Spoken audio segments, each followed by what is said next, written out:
inclusão digital. Mais da metade da população brasileira tem acesso à internet. Mas o conceito de inclusão digital também pode ser integração a outros meios digitais, como o rádio e a TV. Hoje no Repórter PUC vamos discutir esse conceito. E qual a importância de inserir as pessoas neste processo. Seja muito bem-vindo. Hoje é quinta-feira, 29 de outubro de 2015. Está no ar o programa que leva até você tudo o que acontece na universidade.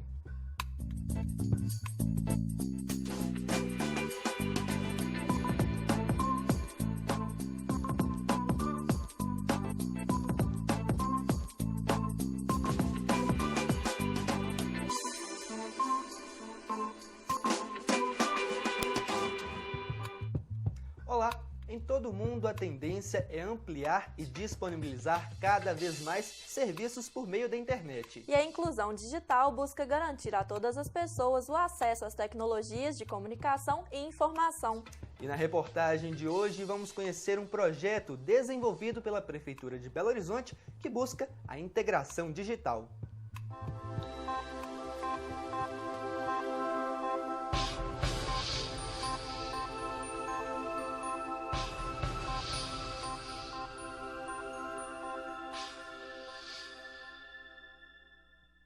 Ter acesso às tecnologias de informação e comunicação ainda é desafio.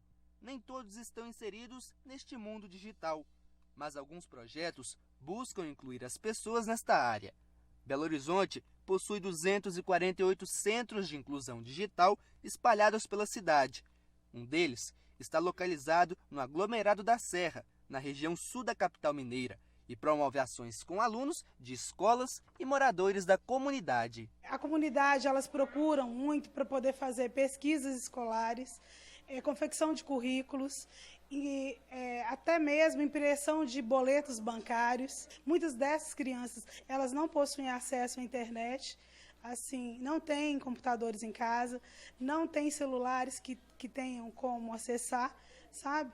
Então, assim, é um trabalho realmente muito importante. Segundo dados da Pesquisa Nacional por Amostra de Domicílios, mais da metade da população brasileira tem acesso à internet. E este número é crescente entre crianças a partir dos 10 anos de idade. Em 2013, por exemplo, este público representava 2,9% do número de acessos à rede mundial de computadores no Brasil. Então, se você consegue disponibilizar isso para as pessoas, se você consegue chegar à comunicação, elas se sentem dentro de um contexto. E isso é muito importante, fazer com que todas as pessoas elas possam participar num todo de um processo de informação. A gente pesquisa, né, pode pesquisar negócio de escola e que tem Google, aí você pesquisar as coisas, eu mexo no Facebook. Arthur, para que você usa o computador aqui no centro? Ué, para pesquisar música, falar inglês, essas coisas. Saber as continhas, os fatos. Você sabia que Belo Horizonte possui mais de 40 pontos de acessos gratuitos à rede Wi-Fi? São os conhecidos hotspots. A Praça da Liberdade é uma dessas áreas. Bom, basta pegar o celular, conectar o Wi-Fi e fazer um cadastro no site da Prefeitura. Logo em seguida, o internauta poderá navegar por até 3 horas em diversas páginas e por tempo indeterminado no site da instituição. A importância principal é que você está dando um acesso de excelente qualidade para a população, principalmente a população de baixa renda que tem dificuldade de acesso às redes pagas. Estão previstos mais 27 pontos em vilas e favelas, além dos 59 já existentes hoje. Mas os desafios da inclusão digital são grandes, principalmente no Brasil. E disponibilizar a acessibilidade aos meios tecnológicos é também oferecer, além do conhecimento, a integração social. Bom, e projetos como este que vimos na matéria são fundamentais para inserir as pessoas no mundo digital. E o termo inclusão digital vai além. Será que inclusão social também está envolvida neste conceito? Quem vai nos responder esta e outras perguntas são as nossas convidadas do programa de hoje, Sandra de Fátima Pereira Tosta, professora do curso de Publicidade e Propaganda da PUC Minas. E a diretora da sede brasileira da ONG Internet Sem Fronteiras, Florence Posnanski. Sejam muito bem-vindas ao Espaço PUC. Obrigada. Obrigada. Bom, professora Sandra, primeiro eu gostaria de saber se a inclusão social também está envolvida neste processo. Eu diria que não necessariamente. né? Porque a inclusão social, ela diz respeito ao acesso a muitas outras coisas, não é? Que a sociedade produz, que a sociedade tem, que não apenas a tecnologia. Claro que é importante o acesso à internet, mas isto é insuficiente para a gente pensar numa inclusão social de fato, numa inclusão em que as pessoas possam não apenas acessar a internet, mas acessar também outros bens culturais, como o cinema, o teatro, enfim, espetáculos, né, outras formas de comunicação e que ajudam, com certeza, nesta inclusão digital, né, na medida em que não basta acessar a informação, para que ela de fato seja significativa e implique, né, num conhecimento, numa mudança de postura, num esclarecimento acerca de qualquer assunto, não basta acessar a internet. Eu completaria também dizendo duas coisas. Primeiro, a utilização da internet depende muito do seu estatuto, da sua situação social. Então, você não vai utilizar a internet da mesma maneira se você é de classe A, de classe B, de classe C, porque a sua relação com o conhecimento vai ser diferente. Então, eu acho que o grau de inclusão social que vai impactar a maneira com a qual a pessoa vai utilizar a internet. Talvez a gente possa ver uma mudança no sentido que quando você vai nas redes sociais, você pode, talvez, mais facilmente esconder a sua identidade. Então, o fato de você ser pobre, ou às vezes você ser negro, se você resolve não colocar uma foto sua, pode de fato ser escondido naquela hora, você pode talvez ter mais facilidade de acessar determinado espaço.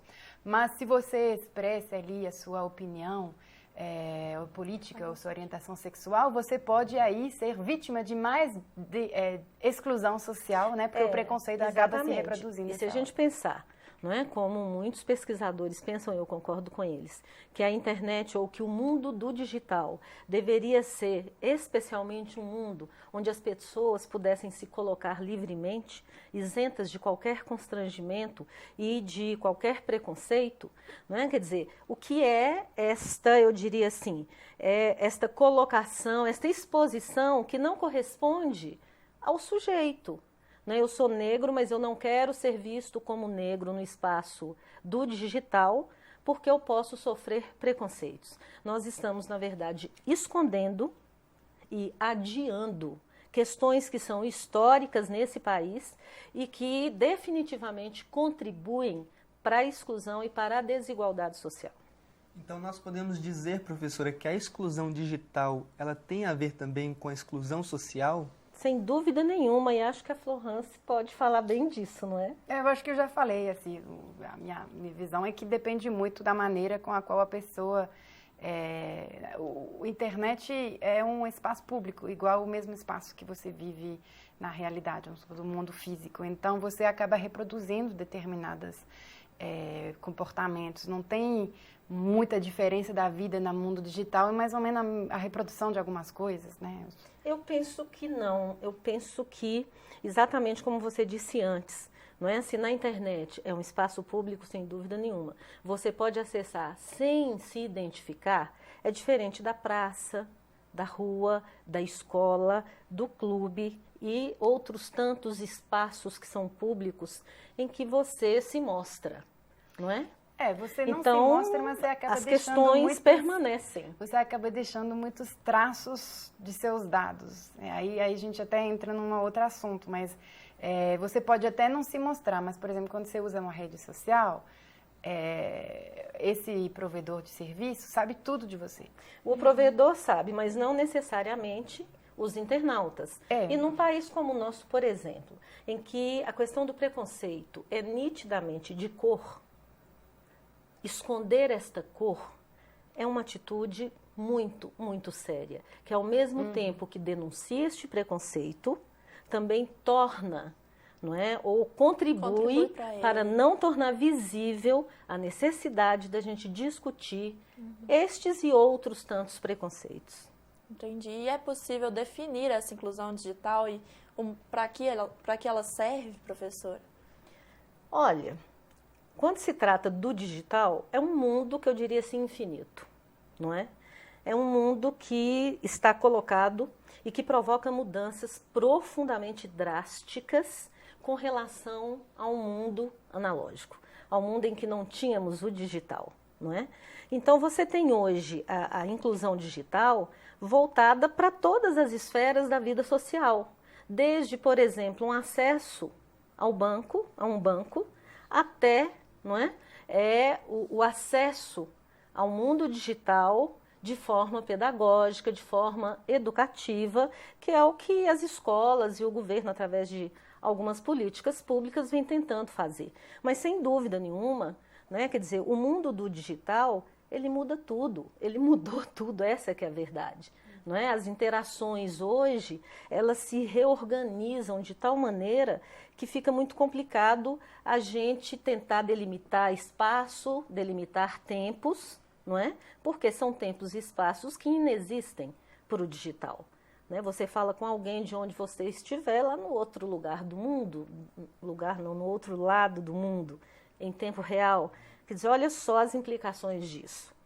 Não é? Então é algo que afeta os modos da gente ver os outros, de nos vermos, e os modos de aprender.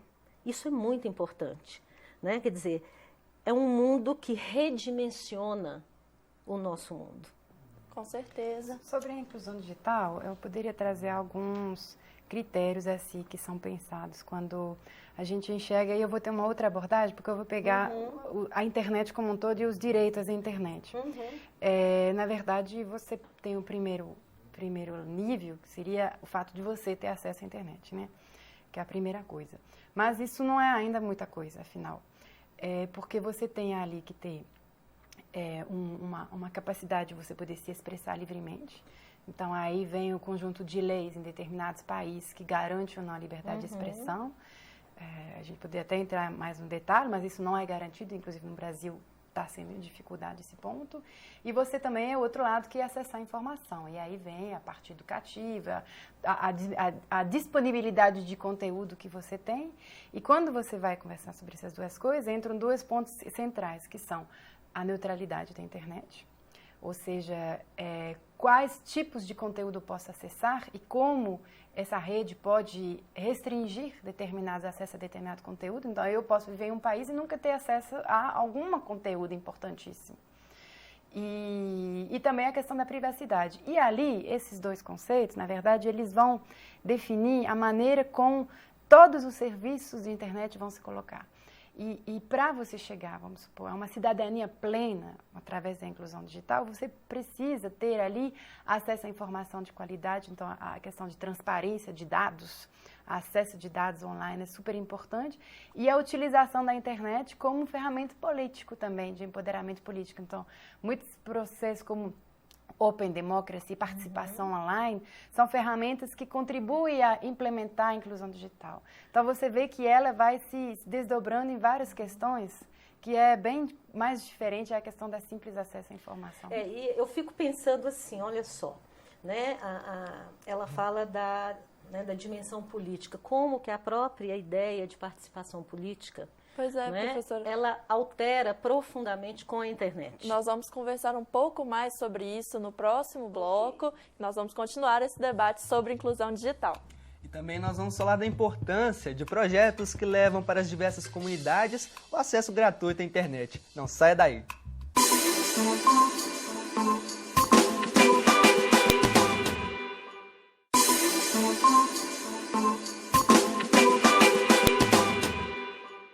Estamos de volta com o Repórter PUC e hoje o assunto é inclusão digital. E agora nós vamos falar um pouco sobre o projeto desenvolvido pela ONG Internet Sem Fronteiras, que a Florence participa. Conta pra gente um pouquinho desse projeto. Então, a Internet Sem Fronteiras está criando a sede aqui no Brasil já faz pouco mais de um ano. E nós desenvolvemos aqui um projeto que tem mais a ver com a educação midiática. Mas o uso da internet é central porque a gente justamente trabalha o olhar crítico do jovem em relação à informação. O objetivo seja justamente de explicar para ele melhor como funciona o sistema midiático, como que a informação é trabalhada até chegar aos ouvidos da pessoa e justamente a partir daqui os alunos são incentivados a produzir matérias de várias linguagens sobre assuntos de interesse público, e adquirindo, dessa forma, um olhar crítico sobre a informação. A internet é central, porque é a fonte de pesquisa, e dessa forma eles vão entender, na verdade, como se proteger da manipulação midiática e construir a si próprio uma opinião própria, que é a base os primeiros passos para você caminhar na internet. A gente está também começando uma parceria com Cefernet Brasil, que é uma ONG brasileira na Bahia, que desenvolve ações sobre internet segura. Então, nós começamos a fazer uma formação com os jovens, nós vamos fazer isso o ano que vem também, para sensibilizar os jovens à utilização da internet. Cefernet tem uma fala muito interessante, que ele fala assim, na verdade, você, por exemplo, você não vai deixar seu filho sair sozinho a 5 anos de idade na rua, à noite. Você vai acompanhar ele. Então, mesmo que a gente fale que um jovem conhece a internet, a gente costuma dizer que os jovens são muito inteirados na internet, na verdade, você tem em si que acompanhar o jovem a utilizar a internet, porque na hora ele pode ficar dentro do quarto dele, dentro da sua casa, mas ele pode correr riscos para se relacionando com pessoas, não sabendo com quem ele está compartilhando dados seus, etc. Então, a gente precisa se trabalhar com o jovem a utilização da internet dessa forma. E como você percebe o retorno desses jovens? Bom, foi interessante, talvez mais sobre essa parte de internet, os meninos gostaram muito e foram muito surpreendidos, porque na maioria das vezes, justamente, eles veem a internet como um espaço de diálogo, de conversa, mas não entende o back-office, que é como que, por exemplo, os provedores de serviço utilizam seus dados, como que o processo de compartilhamento de postagem pode chegar a alcançar uma esfera que ele nem imagina. Então, isso é uma coisa muito importante. E para o lado da mídia, você percebe rapidamente como que a capacidade de argumentação deles muda. Então, isso é uma coisa muito positiva. Com certeza. Que nós estamos querendo expandir. Por enquanto, nós trabalhamos em 3 escolas e o objetivo é criar uma rede de comunicadores. Inclusive, já temos uma plataforma que chama Comunicadores da Hora, onde tudo que foi produzido cai ali, e a ideia é que seja uma rede, um espaço de comunicação de jovem entre jovens no Minas e, por que não, no Brasil também. Eu acho que é bem bacana essa sua experiência, Florence, e ela, na verdade, vem se somar a inúmeras outras experiências que ocorrem no Brasil, né, vinculadas ou não a ONGs, vinculadas ou não às escolas, às universidades, e que tem esse propósito, não é? Quer dizer, se nos anos 80, 90, mas especialmente nos anos 80, nós nos preocupamos muito com a leitura crítica dos meios de comunicação de massa, né? E tivemos vários projetos que foram desenvolvidos, especialmente com jovens, com adolescentes, e também, né, articulados a programas formais de educação. Hoje, mais do que nunca, é necessário que a gente retome essas iniciativas, porque o mundo digital, ele é muito maior, ele é muito mais amplo, né, infinitamente possuidor, não é, de uma influência que a mídia de massa não tem, não é? E é muito, eu acho que é bacana isso, não é? Pensar o seguinte, que o acesso à internet não pode ser medido, avaliado apenas do ponto de vista quantitativo, estatístico, de horas de acesso, permanência e tal, mas do ponto de vista qualitativo, né? Quer dizer, o que é que esse contato direto com pessoas em inúmeros lugares do mundo, não é? O que é que isso significa? Que implicações isso traz, não é, para a formação das pessoas, para uma educação das pessoas e mais para uma compreensão, não é, da sua participação social. Então, eu acho que é um exemplo bacana, não é? E a gente tem, inclusive, em Belo Horizonte, né, com estudantes que saíram da própria Faculdade de Comunicação, né, iniciativas que têm dado certo, né, e que têm se preocupado em, juntamente com as escolas, fazer o que a gente chamaria, né, de alfabetização digital ou letramento digital. Mas é um projeto muito bacana, porque esses jovens, eles criam um senso crítico, né, e ao mesmo tempo eles estão inseridos ali na inclusão digital. Mas agora eu faço essa pergunta para vocês. O Brasil, atualmente, ele tem políticas públicas suficientes para levar a internet, principalmente à população carente? Pois é, o Brasil desenvolveu alguns anos atrás um plano que chama Plano Nacional da Banda Larga. tinha como objetivo acessar 35 milhões de famílias. Só que esse plano foi uma parceria realizada com operadores privados. Então, tinha um incentivo a propor um plano muito baixo, muito pouco custoso, que poderia justamente ser utilizado para essas famílias, mas de acordo com as propostas feitas pelas operadoras. E a ampliação, a criação da rede de acesso à banda larga era feita pelas operadoras. Então, foi um processo que não deu muito certo. Na verdade, esses 35 milhões só foram 2 milhões, mais ou menos 3 milhões de famílias que foram conectadas, justamente pela falta de participação das empresas, porque você vê, o objetivo de uma empresa não é de alcançar municípios do sertão, e não é de fazer um certo lucro. Inclusive, algumas famílias comentavam que esse plano pouco custoso, econômico, era muito difícil de se enxergar quando você ia buscar no site informação. Então, esse plano não deu certo. Eu acho que, e na verdade é um pouco a mesma maneira que está sendo feito sobre a infraestrutura midiática também, o poder das empresas privadas nessa coisa. Eu acho que a gente precisa sim ampliar e isso necessariamente tem que ser feito com um investimento público. Essas iniciativas que a gente viu pela reportagem de você ter espaços de acesso livre à internet, deveria ser milhões de vezes ampliado, você não precisaria nem se conectar, né? Tem países hoje, como no Japão, algum país na Europa, que oferece praticamente internet gratuitas em alguns espaços. Então, eu acho que nesse sentido que a gente precisa caminhar. Hoje, nem 50% da população hoje tem acesso à internet no Brasil, é muito pouco. Então, nós podemos dizer que as políticas públicas do país ainda são insuficientes neste aspecto de inclusão digital.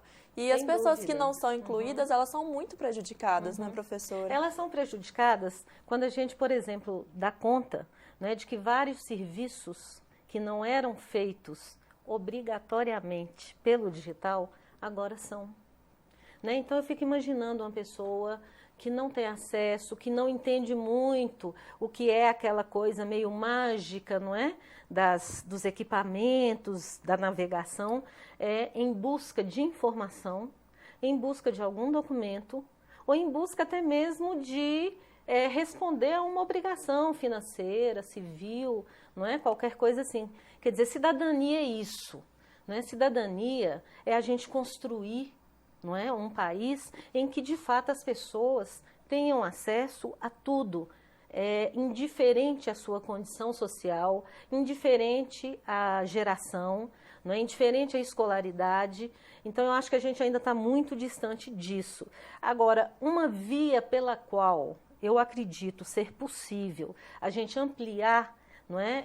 Esse acesso qualitativo à internet é o sistema educacional. Por quê? Principalmente o sistema educacional público, mas não só, não é?